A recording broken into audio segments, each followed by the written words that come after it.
Ever felt like you're being played? Like you're being a puppet and someone else is pulling the strings? Oh wait, you think you're immune to manipulation? Think again, darling. Stop being somebody's toy and let's dive into intriguing world of female manipulation that's gonna make you question if you're really in control.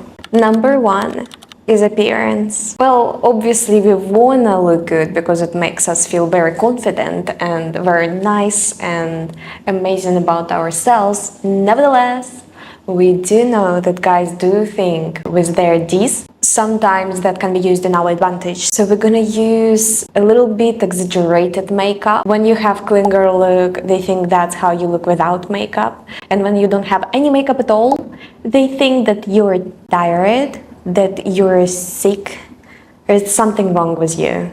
Thanks, guys. They really don't know the difference, but they are attracted when you wear a little bit extra, a little bit too much. They find it appealing. You may check this information, there have been studies made. And obviously we are attracted to appearances. You're not seeing a person's inner world right away. What you see is the shell, so you want to make sure that you look presentable. I'm sorry, guys.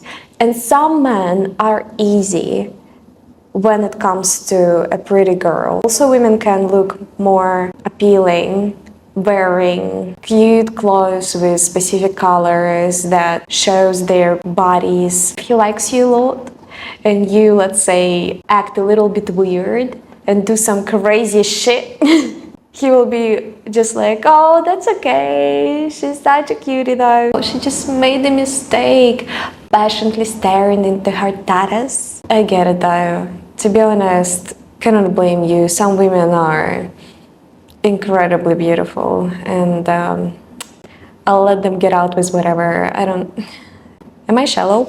So girls know that, and sometimes they're gonna wear a specific type of clothes to be appealing to you and get out of different things easy. Just get what they want. Number 2, guilt tripping or playing the victim. Here it's more playing with your feelings, where you feel responsible for how you make them feel and the outcome of it. Psychologically, guilt activates a strong emotional response, prompting individuals to act in ways to elevate this discomfort. Playing the victim, more like to gain your sympathy towards the girl. You let her get out with many things, or you're gonna justify her actions due to the fact that circumstances of her upbringing were a specific way, or because this and that happened. The victim mentality can be a defense mechanism, and it turns away the attention from manipulators' actions and places the focus on their needs and feelings. So little examples for both of those can be when she's saying she made specific sacrifices to be with you in a relationship, crying, becoming super upset when you don't do things she wants you to, bringing up the past disappointments, stating that, hey, you don't care about my feelings at all. If you're doing that, then how could you? I thought you loved me. I thought you care about me. With the victim examples, it's going to be downplaying the abilities so that maybe you can do things instead. Or she's going to exaggerate that she cannot do anything without you. She can be complaining about her difficult childhood or her past traumas in the relationships with men. So now you're going to be like overly protective, trying not to do the same mistakes as some people did to hurt her, making herself the center of attention whenever there is a conflict, and backfire at you and be like, why are you hurting me so much? Why are you doing that? Why are you saying that? Why are you using these examples? Why are you raising your voice? Number 3 is using flattery. So complimenting you. Oh, Mr. Armstrong, what would I do without you? Flattery, compliments will boost your self-esteem and you're more likely to agree to specific requests, demands. So she can praise your intelligence, and then in a further ado, you'll be encouraged to follow her suggestions. Complimenting your cooking, so now you're going to be the one cooking for her. And I think this is good because I'm sure nobody would ever compliment me cooking, so I think I need to find a guy who's a chef or something. Wife me up, I'm the best cook. Also, it's not only between men and women, it's sometimes used at work when you compliment somebody before asking for a favor, because now you're in a good side of theirs and they're willing more to be at your service. Number 4, withholding affection and silent treatment. This is super common. So in order to get what she wants, she gonna withdraw the intimate life or gonna be kind of upset and keep quiet unless you do what she wants or you figure out yourself, because you better be a mind reader. Otherwise, this is not working.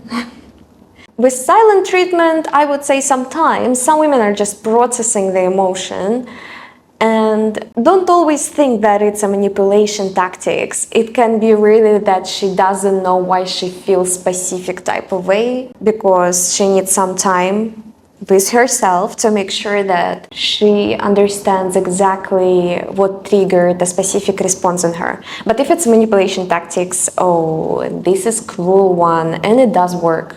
I'd rather you have a good communication with the person, but this topic is purely about the manipulation techniques. She might ignore your phone calls, texts, ignore you in person, refusing to communicate basically. And it does work because you want to break the silence and you want to do something to make up for whatever you've done, if you even done anything. Because sometimes you just need a reason and you play around this topic to make you guilty. Number 5.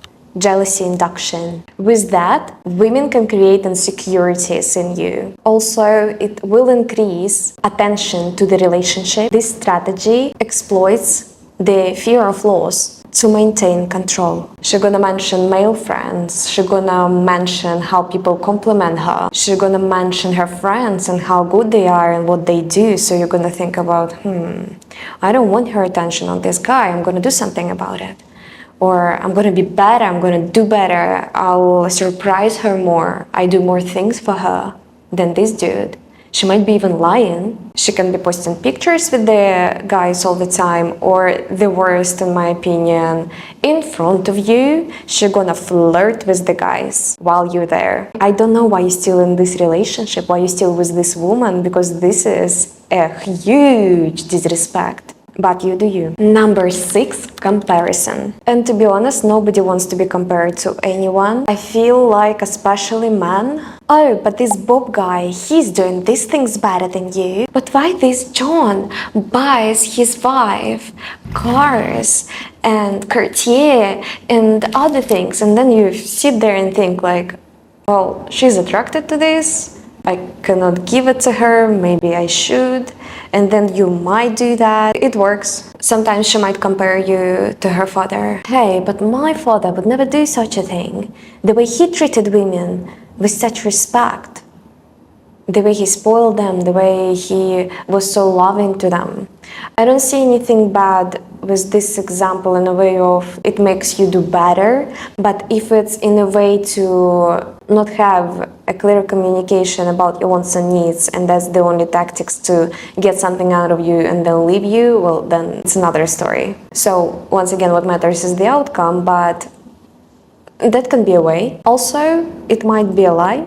It might not. You know better, I think, in a situation, especially if you know her father. Imagine if it doesn't align. Oops. Number 7, gaslighting. Basically, it's tactics to mess with your sense of reality, where your mind is in confusion. It's gonna be shown in denying specific conversations that you guys had, gonna make you question your memory, shifting the blame to make you feel like it's your fault, telling you, oh darling, you're imagining things, stop it, mocking your feelings. Number 8, use of third parties. So we can involve friends, family, acquaintances to influence your sense of reality as well, and to influence your further decisions, because you have the pressure of not only one person, but people that are close to her and people that you might also care about thinking that maybe you're in the wrong. She will talk to her friends about the issues you guys having before communicating it through with you, creating a narrative against you. Sometimes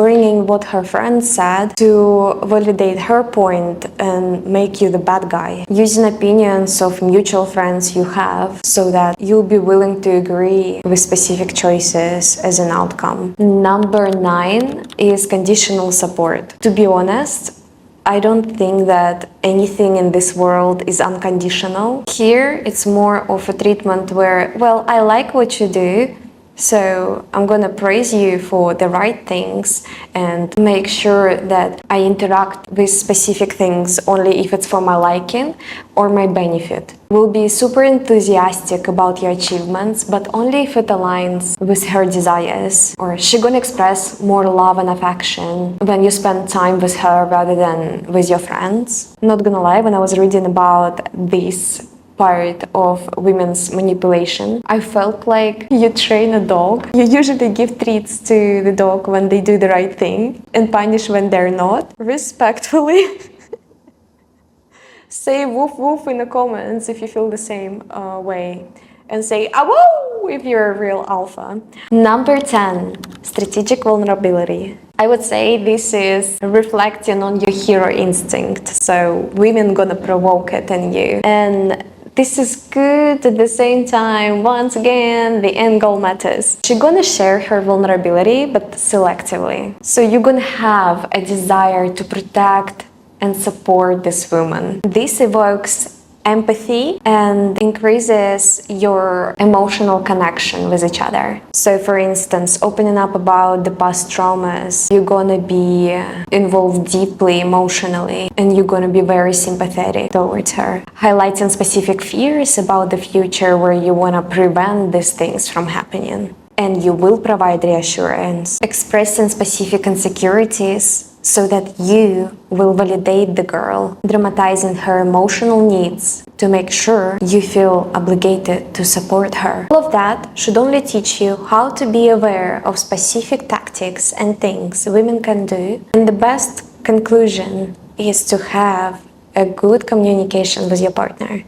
I hope you enjoyed watching this, and I'll be waiting for you in my streams to discuss other topics we can make videos on here. Tell me in the comments if I can help you with anything else. Bye!